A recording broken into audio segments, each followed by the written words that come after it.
Hey, welcome back to JavaScript Funct-on-ions. Make sure I said that right. Funct-onions. Funct-onions. JavaScript Funct-onions. I want to thank you for joining me tonight. It is the tonight for me, by the way. Let me get you caught up here if you haven't seen the first two episodes.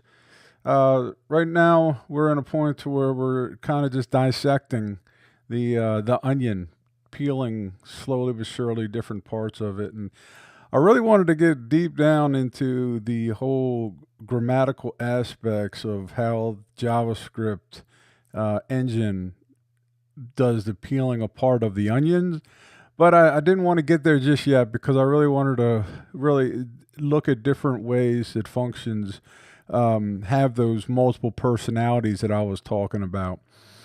So I wanted to touch on another today that takes what that was discussed in day two, where we were able to start to work with composition, and then now being able to pass in more arguments along with the composition that is taking place within a function.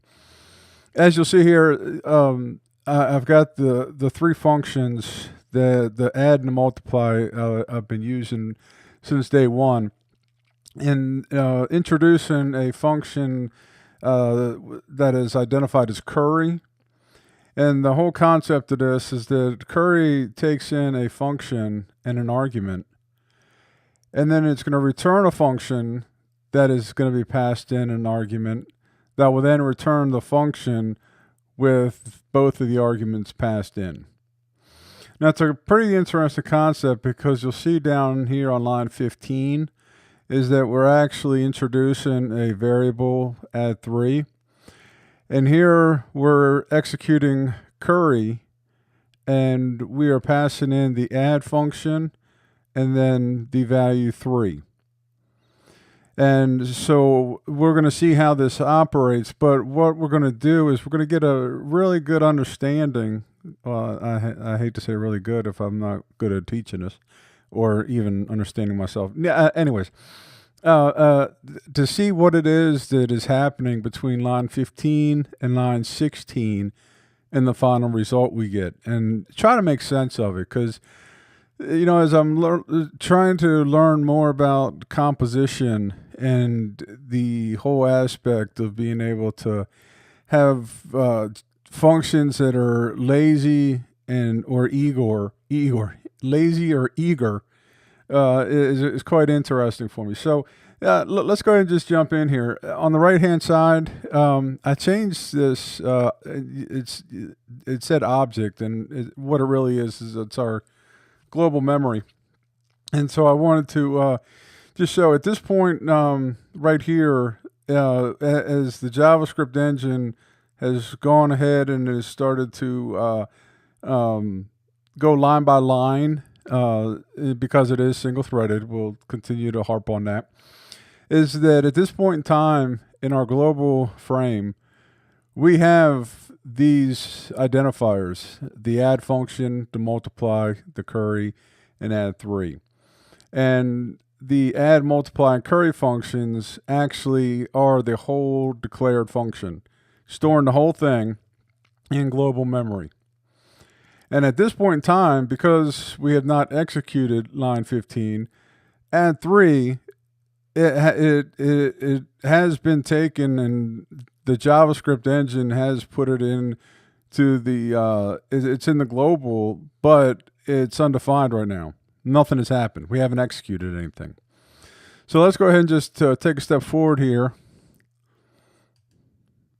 And now we're inside of the curry function, because we called curry and we passed in add and we passed in 3. Now over here you will see that we are now in a new execution context, which is curry. And line 10 shows where we're at this point in time.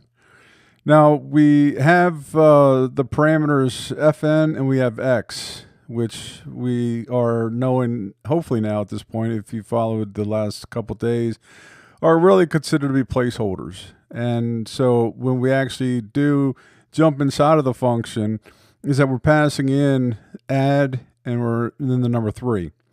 So x has now been taken over by the number 3, and fn is now pointing to a reference of this add function that JavaScript engine has put into global memory. So it's the whole function.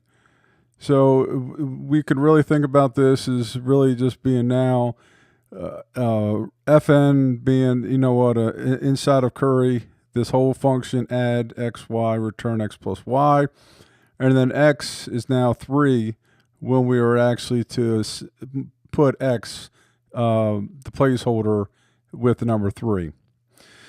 So now we're getting ready to execute this return function.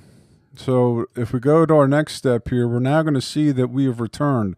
As we remember, anytime that we hit a return keyword in a function, is that it's going to pop us out of that function, and then it's going to take us right back to where we were before we actually called that function. So at this point in time, when we actually hit the return keyword, is that on the right-hand side of the return, there's another function. So that whole function, as you'll see over here in global memory now, is that we've got this whole function. Oh man, my thing objects changed. Oh well. It's returning this function, the anonymous function that has the parameter y, and then it's still returning the fn, x, and y. Now let's go ahead and step forward again. Now here's the interesting part about it, is that we've now hit line 16. Now, the question we have to ask ourselves is that what happened here is that curry was executed, and we had a reference to the function add, and x was the number 3. Where did it go? So we've returned a function, and so now we know that add 3 is an actual function. And if we look at this, let's just dissect this before it jumps in, is that we know that, so the number 4 is going to replace the y placeholder, and it's going to return fn with x and y passed in. But the problem is that where is this fn and where is this x at? Well, I mean, that's an interesting question, is because this add 3 doesn't know anything about it, as you can see from this pointer right here. Well, what we have is that we've got ourselves a little bit of information that add 3 has come with, that curry has given to add 3. And that information is there because of what we said in regards to having references. And with JavaScript, if you have references, they will not be garbage collected. If the JavaScript engine can find references, then the garbage collection will get skipped over, and it will continue to be able to be continue to have access to whichever identifiers those references have. So we'll see here now that when we invoke add 3 passing in 4, is that all of a sudden now we have a new execution context, and we've got our parent that has closed over. And so that's where we talk about closure, is that we were able to hold on to fn, and we were hold on to x. And that's where I said is that curry gave a little bit of information to add 3 to hold on to. And because there is that original fn and that original x, is that we're able to go outside of this current execution context, up a level into the curry function itself, and find the fn and find the x. And so by doing that is that it can remember that fn was a pointer to add, which we passed in with curry, and x was the placeholder was changed to the number 3, which we added in. So that information was given to add 3. And then when add 3, when that was returned out, add 3 became this return function, passing in y, returning fn, passing in x and y. So these two parts, fn and x, Curry gave to us. Curry has said, okay, you know what? I'm holding on to this for you. And if you need it and you still have a reference to it, you still can have it. So now we're at a point to where we're going to be returning fn, passing in x and y. So now we're actually in add, the function. So now that we're in add, okay, because fn is pretty much a placeholder for add, you can think of this as now we're returning add, passing in x and y, and we know that x placeholder was 3 and the y placeholder is 4. So now when you pass those into add, we have in this execution context, we have 3 and we have 4.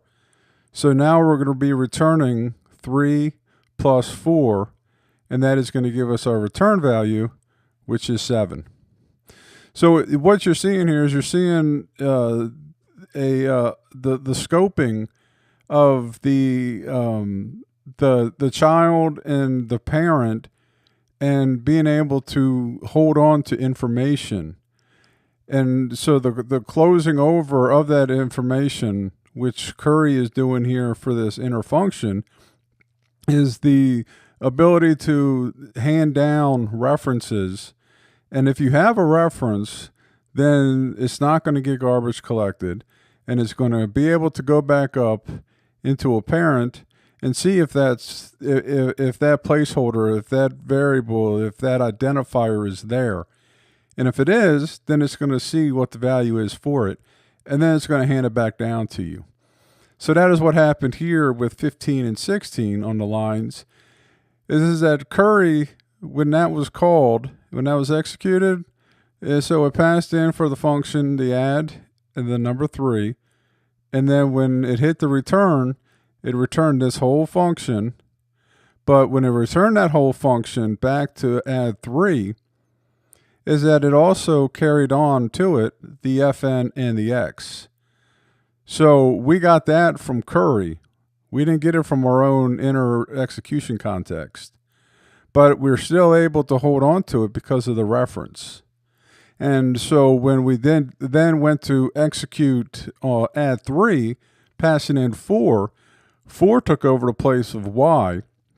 And then we were able to see, okay, now we're going to return fn, which is add. So we jumped into add, and then we replaced x and y with the x and y's that we got from 3 and 4 out of the Curry function. So this is giving us an idea about how we're able to hold on to references outside of our execution context. So when we create that execution context, is that we still can step outside of it if we have a reference to something outside.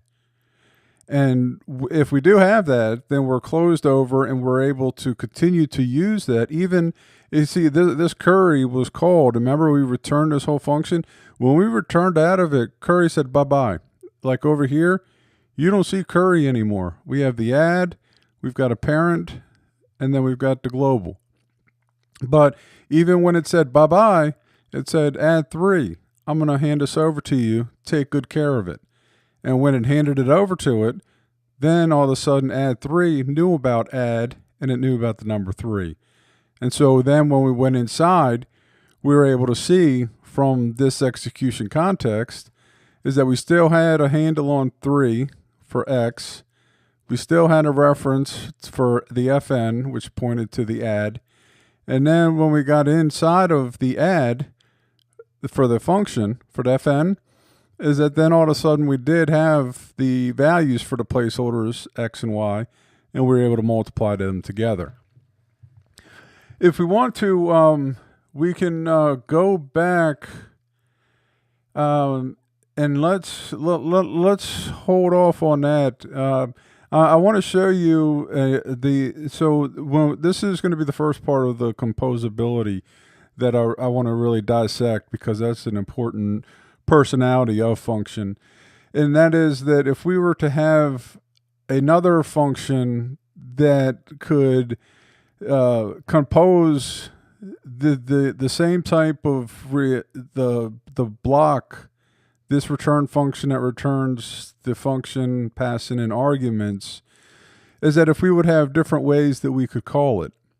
And so that would be something of interest that I would like to do, but I'm going to keep this one short and come back on day 4 and show another way that we can call curry, and by passing in the function and a value, and then invoking that with a value, rather than just putting it and storing it into another variable that then we invoke. And that will also go along with previously in day 2 where we worked on the lift function, where we'll actually use inside of the curry function, we will return the lift function, and then that will allow us to compose the currying that we want to happen when we actually execute. So that's going to wrap it up. I don't want to put too much into this one. I think we have a lot that we're looking at over here. You know what, with how the global frame, and then the